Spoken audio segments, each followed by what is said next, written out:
what are y'all's opinions on whether or not we should expand that, or whether we should get tougher on those folks? Ray, I'll let you answer this one first. Okay. I support the motocross. They bring in a lot of tax dollars for this county. They're good people. They've been good neighbors out there to a lot of people. They keep that highway road up, they keep it clean. We've done some special things with them for special events and, it's for education purposes, where they get scholarships and they ride for scholarships. And it's a very nice place to go visit. Another thing we're looking at in the future, and it's near future, is electric bikes. It's coming. I've already talked to them. We got electric bikes, and you won't have noise anymore. That eventually will disappear. Because they like the electric bikes, they have more torque, they have more power, and they're quiet. That'll solve the problems that they have. But we have a bunch of the best facilities in the world right here in this county, as far as motocross.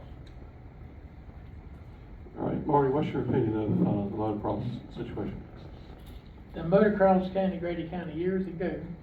There was a lot of negativity about the motocross track coming. Since then, there were ordinances created and passed. The motocross people had to obey these ordinances, and I am sympathetic to those who have issues with the sound. As a commissioner, I can assure you all the ordinances are met. I do not see any of these ordinances changing in the near future. Therefore, we have to work together to see it. I understand from a lot of supporters out there. Myself, I live 6 miles away from the motocross track, and I can hear it at my house in the morning time. So the motocross is here to stay, so they just need to enjoy it. All right, so let's talk about another issue that's come up in several years off and on, and that is zoning out of the county. What is your opinion on enforcing some type of land use zoning out in the county, not just in the city? Marty, what is your opinion on that? Give a cheat sheet here. Got it somewhere. On the zoning issue, I think zoning for the county should be left up to the citizens for a vote. However, I would vote the way the people in District 2. Keep in mind, there are county ordinances currently on the books to address chicken houses, motocross tracks, and etc. Placing zoning within the county would do little to restrict their placement, as the current ordinances are pretty strict. Me being personally a landowner, if you own the land, I would want to do what I wanted to do with the land, and not be told what I could or couldn't do. If it became an issue of that, I would expect a reduction on my taxes. If I got to be restricted, I should have cheaper taxes on the land.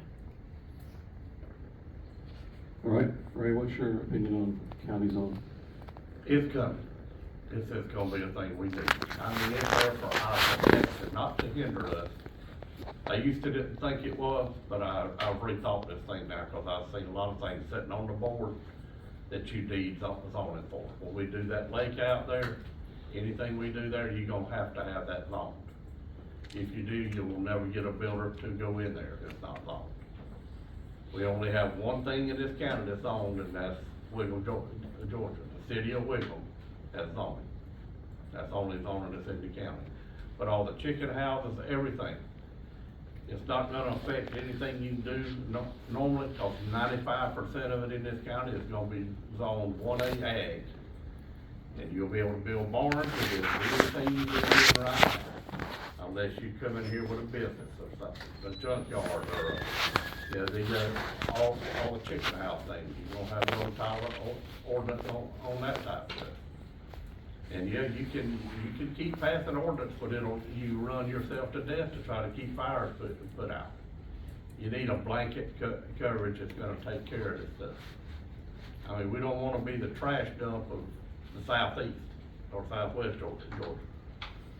We just don't wanna be the trash dump, and that happens if you don't have some sort of zoning. All right, the condition of many of our roads in the rural parts of the county have been something a lot of residents have complained about for many years. What are you doing to solve that issue as a commissioner, or in Marty's case, what would you do to solve that issue? Ray, we'll start with you. Well, we're paving roads right now.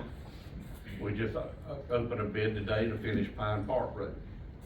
It'll cost her up considerably. They're having trouble getting product. Rock for asphalt is hard to get, rock in general is hard to get. And it's very expensive. We've been trying to patch roads. Cold patch won't stay in a hole 3 or 4 days. Hot patches, almost impossible to get. Stanley finally got some this week, and we've been up on Misby Road and patching some. We've done some on Airport Road. We got a lot more to do all over the place, but the hot patch does work well. The machine we bought is working really well, but you just gotta be able to get the product. We're running into that with everything. Asphalt pavers are trying to get rock. They can't get the real small rock that goes in asphalt, but we have got a lot going on. We're gonna have a $2 million bridge down there that the state's helping us with. And as soon as we get through with Pine Park Road, then we're going to Misby Road. And we're gonna do that road, and then we'll go to the next one that's on the list. We'll just keep paving as we do it with.